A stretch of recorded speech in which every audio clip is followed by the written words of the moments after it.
Strong your immunity with natural herbs. पहला ही लोगो, आप थोड़ा लोगों को ध्यान से पढ़े, 100% नेचुरल।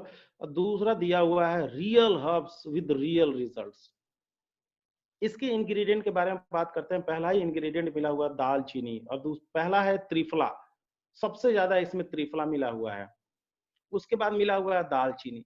तीसरा मिला हुआ है जो हम सभी जानते हैं, तीसरा इसमें मिला हुआ है गिलोय 500 mg। चौथा मिला हुआ है मुलेठी। हम सभी जानते हैं कि मुलेठी के पेट के टीबी के तौर पे, पेट के टीबी के तौर पे मुलेठी का इस्तेमाल हम सभी जानते हैं कितना बेहतरीन माना जाता है।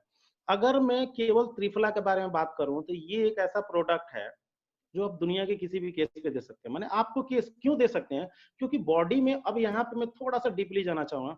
बिल्कुल बिल्कुल दे सकते हैं, दे सकते हैं सर, दे सकते हैं। आप यहाँ पे इम्यून सिरप के तौर पे अगर मैं बात करूं, इम्यून सिरप में अगर त्रिफला, त्रिफला को हम सभी जानते हैं कि 1:2:3 के रेशियो में त्रिफला काम करती है। हरेड़, बहेड़ और आंवला। हरेड़, बहेड़ और आंवला, इन तीनों को 1:2:3 के अनुपात में अगर हम मिलाते हैं तब जाके त्रिफला का निर्माण होता है। और त्रिफला आपको बता दें अल्केलाइन होता है, त्रिफला अल्केलाइन होता है। और दूसरा इसमें दालचीनी, वो भी अल्केलाइन है। तीसरा इसमें जो मिला हुआ ब्राह्मी, वो भी अल्केलाइन है। चौथा जो कि है मुलेठी, वो भी अल्केलाइन है। और अगर आप अपने बॉडी को न्यूट्रलाइज करने के लिए अल्केलाइन दे रहे हैं तो आप अपने आप को सेव कर रहे हैं। आप कुछ भी खाओ, आपका शरीर एसिड बनाता है। आप कुछ भी खाओ, आपका शरीर एसिड बनाता है। और उसी एसिड के बाद, उस एसिड के बाद आप उस बॉडी को ऐसा क्या दे रहे हो जो उसको न्यूट्रलाइज कर देता है? आप बॉडी को अल्केलाइन दे दो।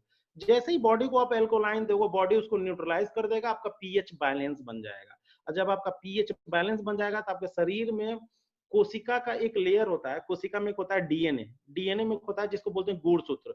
गुणसूत्र का एक लेयर होता है जिसको हम लोग बोलते हैं, कोशिका के लेयर होता है जिसको बोलते हैं टोपोमियर।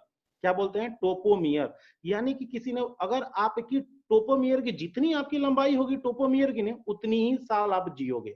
अगर आप अपने चाहते हो टोपो, जैसे ही आपके शरीर में कोई बीमारी होती है तो गुणसूत्र का टोपो लेयर की लंबाई घटने लगती है। यानी कि टोपो लेयर की लंबाई घटेगी यानी आपके मौत के करीब जा रहे हो। क्या कोई ऐसा तरीका है कि जिससे हम टोपो लेयर की लंबाई बढ़ा सकते हैं? जी हाँ, बिल्कुल है। उस तरीकों को बोलते हैं कि आप बॉडी में नाइट्रस ऑक्साइड दे दो। बॉडी में क्या दे दो? Nitrous oxide. अगर मैंने बॉडी में नाइट्रस ऑक्साइड दे दिया तो हमारे मांस, हमारे जो पेट की, जो हम सभी जानते हैं कि खाना खाने के बाद हमारा पूरा शरीर का जो खून है, मतलब पूरे शरीर का खून है, पेट में आ जाता है। और इसीलिए खाना खाने के बाद 2 घंटे तक कम से कम 15 मिनट वज्रासन में बैठो, जैसे कि बाबा रामदेव जी बताते हैं। और उसके बाद आप 1000 कदम चलो, क्योंकि आप चलोगे तो आपका बॉडी का जो एल्केलाइन है, वो थोड़ा सा, एसिड जो है वो थोड़ा सा शांत हो जाएगा, धीरे धीरे न्यूट्रलाइज होना शुरू हो जाएगा। तो आपको तुरंत पेशाब लगेगा और थकान हो जाएगा, बॉडी तुरंत ऑब्जर्व कर लेती है। तो आप इम्यून सिस्टम के साथ मल्टीपर्पज के लिए कर सकते हैं, किसी भी केस पे इम्यून सिस्टम का इस्तेमाल कर सकते हैं। लेकिन हाँ, इम्यून सिस्टम को हमेशा गर्म पानी के साथ ही लेना। आप ठंडे पानी के साथ ले रहे हैं तो भी कोई नुकसान नहीं है, लेकिन आप हमेशा कोशिश करिएगा कि आप गर्म पानी के साथ ले। अगर इसमें आप तुलसी मिला दें तो और बढ़िया, तुलसी मिला दे, तुलसी भी क्षारीय, ये भी क्षारीय, अल्केलाइन का सबसे बढ़िया पावर। यानी दुनिया में अगर कोई सबसे बड़ा अल्केलाइन है तो त्रिफला। और उसमें जो मिलता है जिसको बोलते हैं आंवला। तो आंवला विटामिन सी और कैल्शियम से भरपूर होता है। तो डायबिटीज के केस में भी आप इम्यून सिरप का इस्तेमाल कर सकते हैं, जो कि डायबिटीज रिड्यूस करने के लिए हम ट्रिफला का इस्तेमाल करते हैं। बात से संबंधित 80 प्रकार की ऐसी बीमारियां हैं जो कि त्रिफला दूर करती है। 50 प्रकार की ऐसी बीमारियां हैं जो कि दालचीनी दूर करती है। किसी को बुखार आ गया तो आप केवल दालचीनी का पानी का लेप लगा के आप उसको लगा सकते हैं सरदर्द के केस में। अब आप अल्केलाइन ले रहे हैं, यानी बॉडी को अल्केलाइन की जरूरत है, और ये इम्यून सिरप माइलस्टोन साबित होगा फाइटोसे लाइफ के लिए।